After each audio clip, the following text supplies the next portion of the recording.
በእጃችሁ ላይ ያለው ስማርት ስልክ ለእናንተ ምንድነው? የመገናኛ መሳሪያ ወይስ የማህበራዊ ሚዲያ ማሰሻ?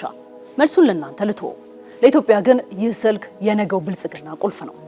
እስኪ አስቡት፣ አንድ አርሶ አደር ምርቱን ለመሸጥ ደላላ ደጅ ሳይጠና ካለበት ሳይነቃነቅ በሰከንዶች ውስጥ ብቻ ግብይት ሲፈጽም፣ በሚሊዮኖች የሚቆጠሩና ከባንክ ስርዓት ውጭ የነበሩ ዜጎች በአንዲት ሲም ካርድ ብቻ የፋይናንስ ስርዓቱን ሲቀላቀሉ፣ ይህ ምናባዊ ታሪክ አይደለም። ዛሬ በኢትዮጵያ ምድር እየታየ ያለ ሀቅ እንጂ። ዛሬ ላይ ቴክኖሎጂ የቅንጦት ጉዳይ መሆኑ አብቅቶለታል። ዛሬ ዲጂታላይዜሽን ማለት የሀገር ሉዓላዊነት፣ የኢኮኖሚ ህልውናና የብልጽግና መሰረት ማለት ነው። መንግስት ዲጂታል ኢትዮጵያ 2025ና 2030 ሲነድፍ ጠቅላይ ሚኒስትር አብይ አህመድም በመደመር እሳቤ ላይ ደጋግመው ሲያሳስቡ ግቡ አንድና አንድ ነው። የተበታተነውን ማሰባሰብ፣ ያልተገናኘውን ማስተሳሰር። ከመሰረተ ልማት ግንባታ አልፈን ወደ ላቀው የአስተውሎት ስርዓት ወይም ኢንተለጀንት ሲስተም እያደረግን ያለነው አስደናቂ ሽግግር ምን ይመስል ይሆን? ኢትዮጵያ በዲጂታል ሉዓላዊነት ረገድ በአፍሪካ የምትመራበት ጊዜ ደርሶ ይሆን? ቆይታችን ይህን ይመልሰዋል።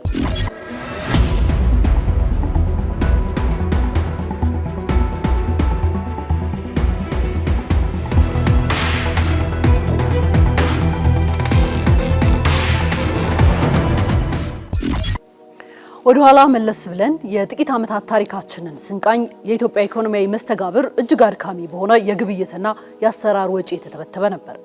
አንድ ነጋዴ ክፍያ ለመፈጸም፣ አንድ ዜጋ የመንግስት አገልግሎት ለማግኘት አሊያም አንድ አርሶ አደር ማዳበሪያ ለመግዛት ረጅም ርቀት መጓዝን፣ ወረፋ መጠበቅንና ውድ ጊዜያቸውን ማባከን ግድ ይል ነበር። ከዚህም በላይ በሚሊዮን የሚቆጠሩ ዜጎች ከዘመናዊ የፋይናንስ ስርዓት የተገለሉ ነበሩ። በዚህ ማዕቀፍ ውስጥ ነው እንግዲህ የመደመር እሳቤ እንደ ትልቅ ኢኮኖሚያዊና ማህበራዊ አብዮት ሆኖ ብቅ ያለው። ጠቅላይ ሚኒስትር ዶክተር አብይ አህመድ በመደመር እሳቤያቸው አጥብቀው እንደሚሞግቱት የእድገታችን መሰረት ያለውን አቅም አሟጦ መጠቀም፣ የተበታተነውን ማሰባሰብና ያልተገናኘውን ማስተሳሰር ላይ ነው የሚገኘው። ይህ ፍልስፍና በዲጂታል ኢኮኖሚው ዘርፍ በሚገባ እየተገበረ ይገኛል። ዜጎችን ከመሃል ከተማ እስከ ገጠር ቀበሌ በቴክኖሎጂ በማስተሳሰር አንድ ወጥ የሆነ የኢኮኖሚና የመረጃ ፍሰት እንዲኖር እያስቻለም ነው።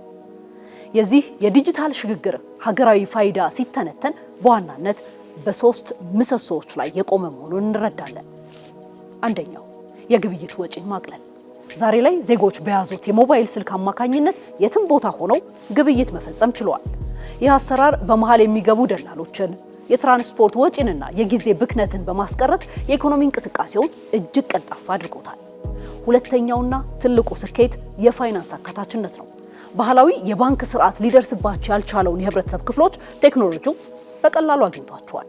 የቴሌብርና መሰል ዲጂታል ክፍያ ስርዓቶች መዘርጋት የፋይናንስ ተቋማት ደርሰውባቸው ለማያውቁ አርሶ አደሮች፣ አርብቶ አደሮችና አነስተኛ ነጋዴዎች የቁጠባና የብድር በሮችን በሰፊው ከፍቶላቸዋል። ይህ ማንንም ወደ ኋላ አለመተው የሚለውን የመደመርን እውነተኛ የኢኮኖሚ ፍትሃዊነት ያረጋገጠ ነው። ሶስተኛውን ልንገራችሁ። በአርቲፊሻል ኢንተለጀንስ ኤአይ የታገዘ ውሳኔ አሰጣጥ ነው። የዲጂታል ኢኮኖሚያችንን የመጨረሻ ግብ ገመድ መዘርጋት ብቻ አይደለም።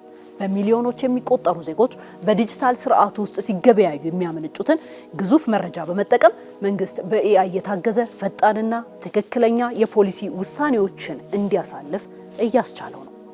ብልሹ አሰራርን በስልተ ቀመር አልጎሪዝም በመቆጣጠር ቀልጣፋ አገልግሎት ለማስፈን ትልቅ መደላድል ተፈጥሯል። ይህ ሁሉ ስኬት በአየር ላይ የተንጠለጠለ አይደለም፣ ጠንካራ ማገር አለው። ይኸውም ፋይዳ ብሔራዊ ዲጂታል መታወቂያ ስርዓት ነው።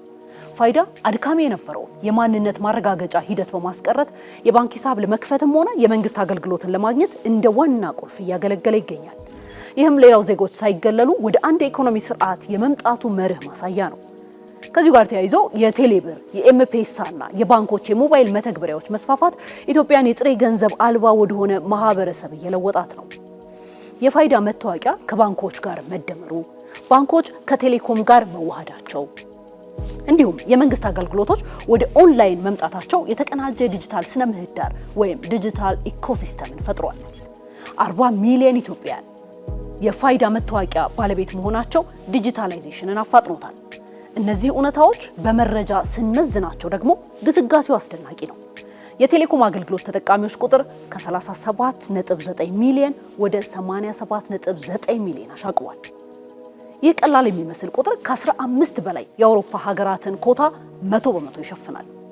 የቴሌኮም መሰረተ ልማት የህዝብ ተደራሽነት 99.8% ደርሷል። 99.8% የህዝብ ተደራሽነት ሲባል የቴሌኮም ኔትወርክ ወይም ማማዎችና መሰረተ ልማቶች 99.8% የሚሆነው የኢትዮጵያ ህዝብ ወደሚኖርበት ቀዬና መንደር ደርሷል ማለት ነው። በሌላ አነጋገር የኢንተርኔት ተጠቃሚዎች ቁጥርስ ከ51 ሚሊዮን በላይ ተሻግሯል። የዘርፉ ጠቅላላ ገቢ ከነበረበት 37 ቢሊዮን ብር በከፍተኛ ሁኔታ በማደግ ከ162 ቢሊዮን ብር በላይ ተመዝግቧል። በቀላሉ ቴሌብር 58.2 ሚሊዮን ተጠቃሚዎችን አፍርቶ ከ7 ትሪሊዮን በላይ የሚያወጣ ግዙፍ የገንዘብ ዝውውር ወይም ትራንዛክሽን ማስተናገድ ችሏል። የዲጂታል ቴክኖሎጂ መስፋፋት ሀገራችን እያመጣ ያለውን ለውጥ ጊዜያዊ ሳይሆን ጥልቅ መዋቅራዊ ለውጥ ስለመሆኑ ያስገነዝባል። ባንኮች፣ የቴሌኮም ኩባንያዎችና የፋይዳ ስርዓት የፈጠሩት ቅንጅት ሀገሪቱ ዓለም አቀፍ ተወዳዳሪ ለማድረግ የሚያስችል ስትራቴጂካዊ ሀብታችን ነው። የኢትዮጵያ ዲጂታል ኢኮኖሚ ሽግግር የተበታተነውን ደምሮ ዜጎችን ከዳር ወደ ማዕከል አምጥቶ ጠንካራ የብልጽግና መሰረት እየጣለ መሆኑን አስገንዝቧል። የፋይናንስ አካታችነትን ማረጋገጥና የግብይት ወጪዎችን ማቃለል የዚህ ምዕራፍ የመጀመሪያ ፍሬዎች ሲሆኑ በመደመር እሳቤ ላይ የቆመውና በዘመናዊ ቴክኖሎጂ የሚታገዘው ውሳኔ ሰጪነት የነገዋን በዲጂታል ኢኮኖሚ የበለጸገች ኢትዮጵያ ብሩህ ገጽታ አመላካች ነው።